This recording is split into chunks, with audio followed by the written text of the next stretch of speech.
Well, it's been a while since we've done a car video. I can tell you, I thought, well, why not start these again?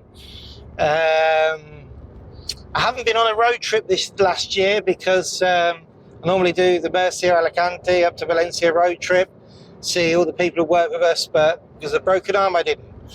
But this year, we will be doing it, probably about March time. So today, what am I doing? Well, I'm out today. I'm going for an information appointment. Now, we're talking about the withdrawal agreement and people who got residency within the withdrawal agreement. We're going to do lots of videos about that this year as well, because there's a lot of people coming up for renewal. It was reported back in 2020 that over 35,000 people registered as residents in Spain, taking their right to the withdrawal agreement. Now, a lot of these people, an awful lot of these people, are going to be coming up for renewal this year.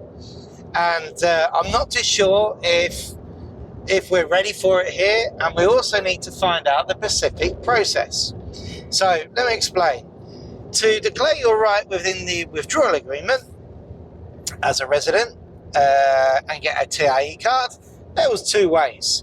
If we jump back into 2020 and before, everybody before around July 2020 who wanted to be a resident in Spain, they were considered to be Europeans and they had to get residency on the European platform. That means that when you could go straight to the police station, show them you qualified as a European in Spain, and you would get a little green card which proved your residency status in Spain.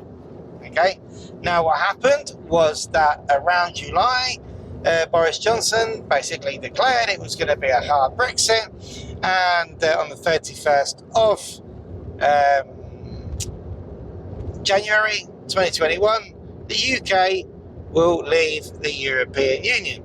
At that point, things changed, and everybody who wanted to continue to declare their residency in Spain, who had a British passport, had to first make an application to the government's immigration department. We call them sub-delegations of immigration in their province for approval, and then with that approval, go directly and get a TIE card. At that point, the people who got the green card were also advised it'd be a good idea to get a TIE card as well. So there's two ways within the withdrawal agreement you could have got a TIE card. You could have already been a resident, which was the case, like myself. I had permanent residency, so I got a 10-year green card straight away. For people who had the green card who hadn't been in Spain for 5 years and didn't have permanent residency, they got 5-year cards, which we need to do another video on, because some people have already been resident for 2 or 3 years. They then got a 5-year card, which means that their temporary residency seems to be extended, but you do have the opportunity to bring that forward to get your permanent one if your total of your residency has been 5 years. But we're going to do a completely different video on that. And then there was people with the resolutions from the government. Okay, so the people who had to apply online through the platform called Mercurio, who went directly to the government offices, made their applications, got approved, and then used that approval, which we call a resolución favorable most of the time, or resolución concedida, carta de concesión de residencia, whatever you want to call it. Your approval letter went and got your TIE card, and this is what we are trying to find out. Now, we know that people who got their green card then got a TIE card when they come out for renewal. It's a trip directly to the comisaria. And if you read the sort of the Brexit guidelines and agreement that came out around the time, it would suggest that everybody who had a withdrawal agreement residency would need to do that. But we need confirmation to make sure that people do not, who got their residency through the resolution, through the government, that they do not have to first ask the government for permission and get their renewal and then go to the police station, which with all other residencies you would have to do. because it's the issuing body that have to, first of all, authorise the renewal. So if you got your you got your withdrawal agreement residency through the government, through the resolution stage. Then he said NLV, don't get confused, we do so many NLVs. And then you're coming up to renewal, which will be this year, most likely. What do you have to do? Do you first have to go to the government, request approval, and then go and get your TIE card? Or do you have to just go straight to the police station and renew it like other withdrawal agreement beneficiaries who exchange from the green card? Well, today I have an appointment in one of the commissarias in Velez-Malaga to ask that question. I couldn't get one in the main office, they just don't issue them. And I thought, you know what, we're going to come down here and ask. So far, what is the information that we've got? Well, first of all, in Granada, believe it or not, we've already done one. We already done one because in Granada, the interpretation of when your residency started, when you made the application, came from the date on your padron. So people were getting withdrawal agreement residencies through applying for the government, and they were backdating the start date up to 2 years when people were registered on the padron but hadn't declared their residency.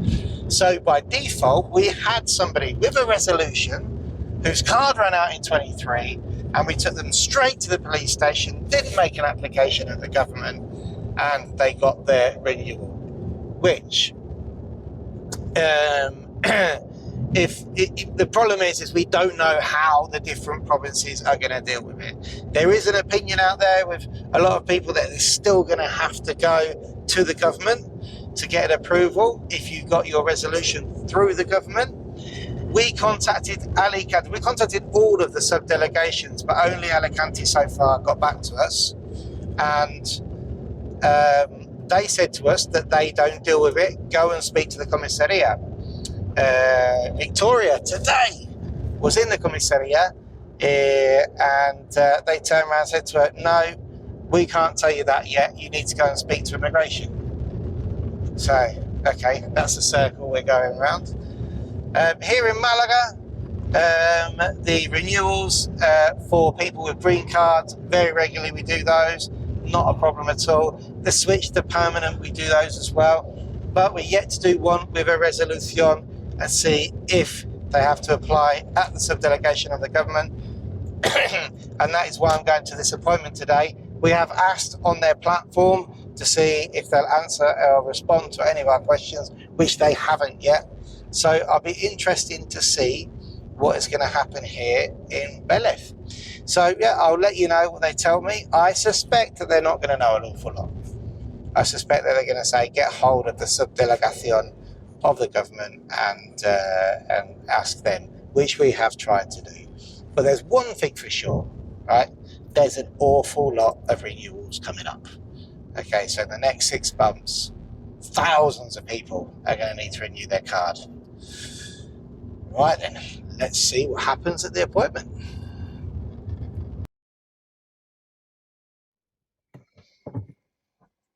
So that's us out of the police station, or of what they call the comisaria. The comisaria, the people where you come to do your residency, your NIE, maybe renew your withdrawal agreement residency. If you got it for a resolution, who knows? So where are we? They have to say Velez are always very, very, very accommodating when it comes to speaking to you. That's why I came here. And we did get some relatively good information. So for those of you who aren't using your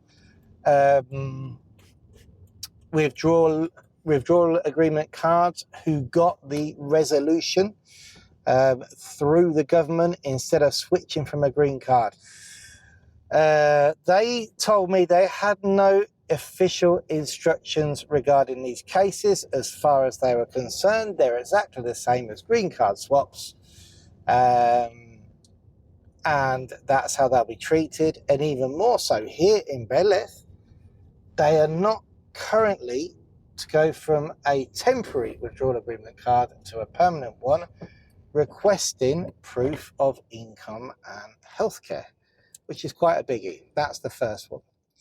But they said we will not know until we get the first one on our desk whether the system will automatically generate the permanent card. I was like, well, surely you should be getting instructions from the subdelegation of the government to let you know whether this is going to be the case or not. He said, so far we haven't, albeit that we've requested information numerous times. He then went on to ask me, have I had any cases so far, or do I have any coming up? Can I please bring them in? I said, well, evidently the ones with the resolutions won't be until July, because that's when we started requesting the residencies from the government instead of directly the green card at the police station. I hope you're keeping up with me here. So I said, but, as previously mentioned, we did have a case in Granada where we went straight to the police station because the consideration of Granada was that the first date of residency was the Mazarron date and not the date of application, hence why the resolution gave a shorter period of time for the temporary residency to be issued, i.e. they got a 5-year temporary residency, but they considered it starting 2 years before, and we were able to go straight to the police station and renew that without going to the subdelegation. He said, well, if that's the case for Granada, this should be the case on a national level. So that's actually quite exciting news. That's as close as anybody I know has got to confirming that, which means that if this is the case, then it's just everybody who got their resolution. It's a case of booking the appointment, doing the paperwork. Currently, he says there's no requirements for finances and healthcare, though that shouldn't be a problem if that is required, because everybody evidently has to have means to support themselves in Spain and has to have healthcare in place. So if that is requested, there's no need to be scared, because you'd imagine you'd have that anyway. And then the renewal will be done straight at the police station. That's where we are so far with this. But there's another twist to the story, guys. There really is. And the twist to the story is that if you go directly with your TIE card, which you achieved through getting the resolution and not a green card, then the start date on your TIE card, okay, will be from when you received the resolution, right? Which means the 5-year point won't be until that card has expired. So there's this big sort of hoo-ha. Is it going to be, can you start to do your renewal 30 days before, or can you do it 60 days before, or when can you do it? Well, according to the very nice guy here in the commissary, he said that definitely the permanent card will not be available until you've done 5 years, which means you'd have to wait for your card to expire before you can renew it. So you can renew it from day one after expiry. I said, does that mean they've got 90 days afterwards then to renew? What happens if, because the appointment system may be blocked up? We just don't know.